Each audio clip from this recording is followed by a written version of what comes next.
ಇಲ್ಲಿ ಅಶೋಕ ಸ್ವಲ್ಪ ಹಿಂದೆ ಮಂಜಾಣ ಸ್ವಲ್ಪ ಹಿಂದೆ बोलो भारत माता की भारतीय जनता पक्ष के भारतीय जनता पक्ष के भारत माता की जय मोदी सरकार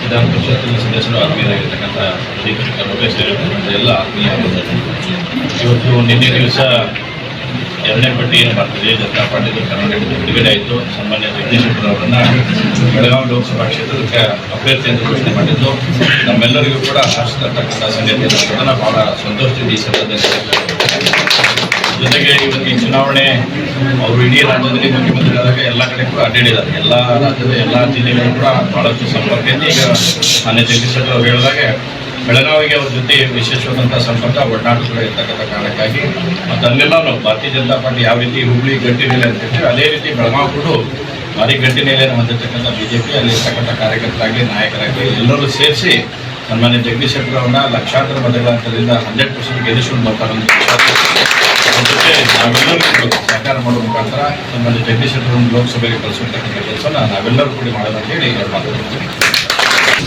ಕರ್ನಾಟಕದ ಮಾಜಿ ಮುಖ್ಯಮಂತ್ರಿಗಳು ನಮ್ಮ ಅಚ್ಚುಮೆಚ್ಚಿನ ನಾಯಕರಾದಂಥ ಸನ್ಮಾನ್ಯ ಶ್ರೀ ಜಗದೀಶ್ ಶೆಟ್ಟರ್ ಅವರಿಗೆ ಇವತ್ತು ಬೆಳಗಾವಿ ಲೋಕಸಭೆಗೆ ಪಕ್ಷದಿಂದ ಅಧಿಕೃತವಾಗಿ ನಿನ್ನೆ ಚುನಾವಣೆಗೆ ನಿಲ್ಲಲಿಕ್ಕೆ ಘೋಷಣೆ ಆಗಿದೆ ಪಕ್ಷದಿಂದ.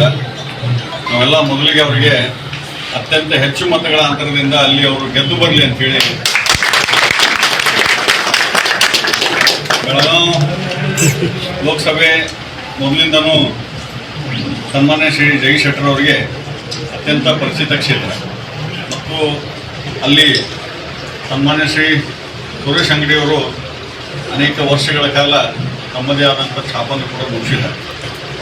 ಆ ನಿಟ್ಟಿನಲ್ಲಿ ಕಾಂಗ್ರೆಸ್ಸಿನ ಅನೇಕ ಘಟಾನುಘಟಿಗಳು ಇದ್ದರೂ ಕೂಡ ಅವನ ಆ ಎಲ್ಲ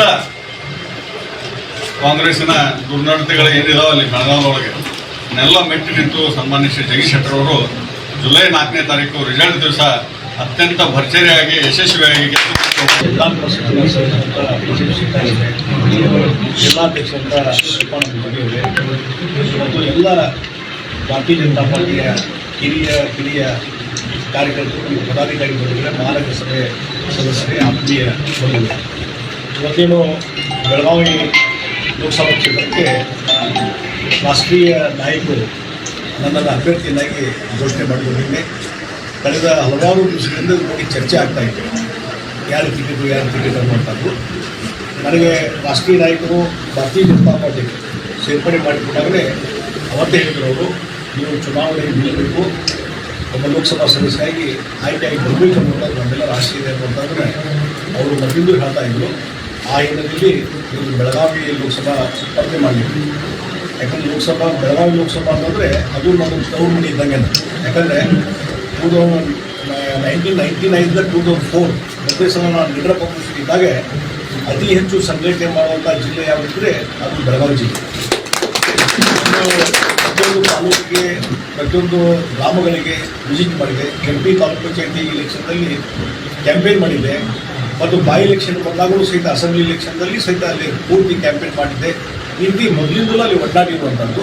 ಮತ್ತು ಸುರೇಶ್ ಅಂಗಡಿಯವರು ಜಿಲ್ಲಾಧ್ಯಕ್ಷರಿದ್ದಾಗ, ನಾನು ಲೀಡರ್ ಆಫ್ ಅಪೋಸಿಷನ್ ಇದ್ದಾಗ ಪ್ರತಿಯೊಂದು ಹಳ್ಳಿ ಬೆಳಿಗ್ಗೆ ನಾನು 7-8 ಗಂಟೆಗೆ ಹೋದರೆ ರಾತ್ರಿ 12 ಗಂಟೆಗೆ ಬರ್ತಿದ್ರು. ಅಷ್ಟು ಸಂಘಟನೆ ಮಾಡಿ ಒಂದು ಗಟ್ಟಿಮುಟ್ಟಿಯಾಗಿ ಸಂಘಟನೆ ಮಾಡಿದ್ರಿಂದ ಇಡೀ ಒಂದು ಬೆಳಗಾವಿ ಜಿಲ್ಲೆಯಲ್ಲಿ ಇವತ್ತು ಪ್ರತಿಯೊಬ್ಬ ಕಾರ್ಯಕರ್ತರು ಮತ್ತು ಅಲ್ಲಿದ್ದಂಥ ಸಾರ್ವಜನಿಕರು ಸಹಿತ ನಮ್ಮನ್ನು ಮೊದಲಿಂದ ಐಡೆಂಟಿಫೈ ಮಾಡೋದು ನೋಡಿದ್ದೇನೆ. ಮತ್ತು ಅದರ ಜೊತೆಗೆ ಜಿಲ್ಲಾ ಉಸ್ತುವಾರಿ ಸಚಿವರಾಗಿ 2 ಬಾರಿ, ಒಂದು ಸಲ ರೆವಿನ್ಯೂ ಮಿನಿಸ್ಟರ್ ಆಗಿ ಮತ್ತು RDPI ಮಿನಿಸ್ಟರ್ ಆಗಿ ಸಹಿತ ಜಿಲ್ಲಾ ಉಸ್ತುವಾರಿ ಸಚಿವರಾಗಿ ಕೆಲಸ ಮಾಡಿದ್ದೇವೆ. ಅಲ್ಲಿ ನಿರಂತರವಾದಂಥ ಯಾವುದೇ ಸಮಸ್ಯೆ ಇರಲಿ ಮತ್ತೊಂದು ಇರಲಿ ಎಲ್ಲರಿಗೂ ಸ್ಪಂದನೆ ಮಾಡುವಂಥ ಕೆಲಸವನ್ನು ಮಾಡಿದ್ದೇವೆ. ಮತ್ತು ಅಲ್ಲೇನೋ ಒಂದು ಸುವರ್ಣಸೌಧ ಕಟ್ಟಿದ್ದಾರೆ. ಇವತ್ತೇನು ಪ್ರತಿ ವರ್ಷ ಅಧಿವೇಶನ ನಡೀತದೆ. ನಾನು ಸ್ಪೀಕರ್ ಇದ್ದಾಗ ಆ ಜಾಗವನ್ನು ಐಡೆಂಟಿಫೈ ಮಾಡಿ ಅಲ್ಲಿ ಅದನ್ನು ನಾನು ಸಿಲೆಕ್ಟ್ ಮಾಡಿದ ಮೇಲೆ ಸುವರ್ಣಸೌಧ ನಿರ್ಮಾಣ ಮತ್ತು ಸುವರ್ಣಸೌಧಕ್ಕೆ ಭೂಮಿ ಪೂಜೆ ಸ್ಪೀಕರ್ ಇದ್ದಾಗ ಮಾಡಿದ್ವಿ. ಮತ್ತು ನಾನು ಮುಖ್ಯಮಂತ್ರಿ ಇದ್ದಾಗ ಅವತ್ತಿನ ರಾಷ್ಟ್ರಪತಿಗಳನ್ನು ಕರೆಸಿ ಅವತ್ತು ಅದರ ಒಂದು ಉದ್ಘಾಟನೆ ಸಹಿತ ನಾನು ಮುಖ್ಯಮಂತ್ರಿ ಇದ್ದಾಗ ಸುವರ್ಣಸೌಧ ಹೀಗಾಗಿ ಒಂದು ಆತ್ಮೀಯವಾದಂಥ ಸಂಬಂಧ ಇವತ್ತು ಬೆಳಗಾವಿ ಜಿಲ್ಲೆಗೆ ಇರುವುದರಿಂದ ಇವತ್ತು ಕಳೆದ ಒಂದು ವಾರದಿಂದ 15 ದಿವಸದಿಂದ ಆ ಭಾಗದ ನಾಗರಿಕರಿಂದ ಮತ್ತು ಪ್ರತಿಯೊಂದು ತಾಲೂಕಿನಿಂದ ಜಗದೀಶ್ ಶೆಟ್ಟರಿಗೆ ಯಾವಾಗ ಡಿಕ್ಲೇರ್ ಆಗ್ತದೆ, ಯಾವಾಗ ನೀವು ಬೆಳಗಾವಿ ಬರ್ತೀರಿ ಅನ್ನುವಂಥದ್ದು ಆ ರೀತಿ ಮೊದಲಿಂದಲೂ ಅಲ್ಲಿ ಜನರ ಒಂದು ಬೇಡಿಕೆ ಇತ್ತು. ಆ ಹಿನ್ನೆಲೆಯಲ್ಲಿ ಫೈನಲ್ ಆಗಿದೆ. ಎಲ್ಲರೂ ಖುಷಿಯಿಂದಿದ್ದಾರೆ ಮತ್ತು ಅಲ್ಲಿ ಎಲ್ಲ ನಾಯಕರ ಜೊತೆನೂ ನಾನು ಸಮಾಲೋಚನೆ ಮಾಡಿ ಎಲ್ಲರನ್ನೂ ವಿಶ್ವಾಸ ತೆಗೆದುಕೊಂಡು ಇವತ್ತು ಅಲ್ಲಿ ಹೆಚ್ಚಿನ ರೀತಿ ಹೆಚ್ಚು ಮತಗಳ ಹತ್ತಿರದಿಂದ ಗೆದ್ದು ಬರುವಂಥದ್ದು ಎಲ್ಲ ರೀತಿ ಆಗ್ತದೆ. ಜನರ ಆಶೀರ್ವಾದ ಇದೆ ಅನ್ನುವಂಥ ಮಾತನ್ನು ಈ ಸಂದರ್ಭದಲ್ಲಿ ನಾನು ಹೇಳಬಯಸ್ತೇನೆ. ಮತ್ತು ನಾಳೆಯಿಂದ ನಾಡು ಬುಧವಾರ ನಾನು ಬೆಳಗಾವಿ ನಗರಕ್ಕೆ ಹೋಗ್ತಾ ಇದ್ದೇನೆ. ಅಲ್ಲಿಯೂ ಸಹಿತ ಸಾವಿರಾರು ಸಂಖ್ಯೆಯಲ್ಲಿ ನಮ್ಮನ್ನು ಬರಮಾಡಿಕೊಳ್ಳಿಕ್ಕೆ ಎಲ್ಲ ತಯಾರಿ ಮಾಡ್ತಾ ಇದ್ದಾರೆ. ಅವತ್ತು ಮತ್ತೊಂದು ಭಾಳ ವಿಶೇಷ ಅಂದರೆ ಯಡಿಯೂರಪ್ಪನವರು ಸಹಿತ ಮಾಜಿ ಮುಖ್ಯಮಂತ್ರಿಗಳು ಹಿರಿಯ ನಾಯಕರು ಅವರು ಸಹಿತ ಬರ್ತಿರುತ್ತೆ. ಭಾಳ ದೊಡ್ಡ ಪ್ರಮಾಣದಲ್ಲಿ ನಮ್ಮ ಕಾರ್ಯಕರ್ತರು ಆ ಒಂದು ಚುನಾವಣೆ ಇದರಲ್ಲಿ ಇಳಿತೀವಿ ಮತ್ತು ಗೆದ್ದು ಬರ್ತೀವಿ. ಅದಕ್ಕೆ ನಿಮ್ಮೆಲ್ಲರೂ ಒಂದು ಸಹಕಾರ ಅದಕ್ಕೆ ಇರಲಿ. ಎಲ್ಲರೂ ಕೊಡ್ಕೊಂಡು ಇವತ್ತು ನಮ್ಮೆಲ್ಲರ ಒಂದು ಗುರಿ ಅಂತಂದರೆ ನರೇಂದ್ರ ಮೋದಿಯವರು 10 ವರ್ಷದಿಂದ ಸರ್ಕಾರ ಮಾಡಿದ್ದಾರೆ, ಉತ್ತಮ ಸರ್ಕಾರ ಮಾಡಿದ್ದಾರೆ, ಉತ್ತಮ ಪ್ರಧಾನಮಂತ್ರಿಯಾಗಿ ಕೆಲಸ ಮಾಡಿದ್ದಾರೆ.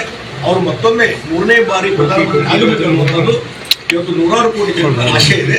ಅದನ್ನು ಈಡೇರಿಸುವಂಥ ಕೆಲಸ ನಾವು ಇವತ್ತು ಇದೊಂದು ದೊಡ್ಡದಾದಂಥ ಒಂದು ಯುದ್ಧ ರಂಗ ಅಂತ ತಗೊಂಡಿದ್ದೀನಿ. ಇದರಲ್ಲಿ ಎಲ್ಲರೂ ವಿಜಯಶಾಲಿಯಾಗಿ ಬರೋಣ ಮತ್ತು ಕರ್ನಾಟಕದಲ್ಲಿ ಭಾರತೀಯ ಜನತಾ ಪಾರ್ಟಿ 28ಕ್ಕೆ 28 ಸ್ಥಾನಗಳನ್ನ ನಾವೆಲ್ಲರೂ ಕೂಡಿ ಪ್ರಯತ್ನ ಮಾಡೋಣ ಅನ್ನುವಂಥ ಮಾತನ್ನು ಈ ಸಂದರ್ಭ ಹೇಳಿ ಇವತ್ತು ಇಲ್ಲಿ ಭಾರತೀಯ ಜನತಾ ಪಾರ್ಟಿ ಕಚೇರಿ ಮಾಡಿದ್ದೇವೆ. ಬಹಳ ಆತ್ಮೀಯವಾಗಿ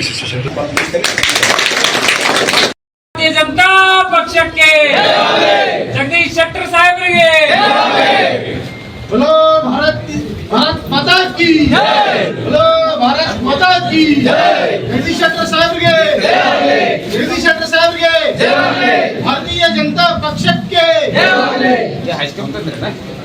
नरेंद्र मोदी जी के नरेंद्र मोदी जी के भारत रत्न के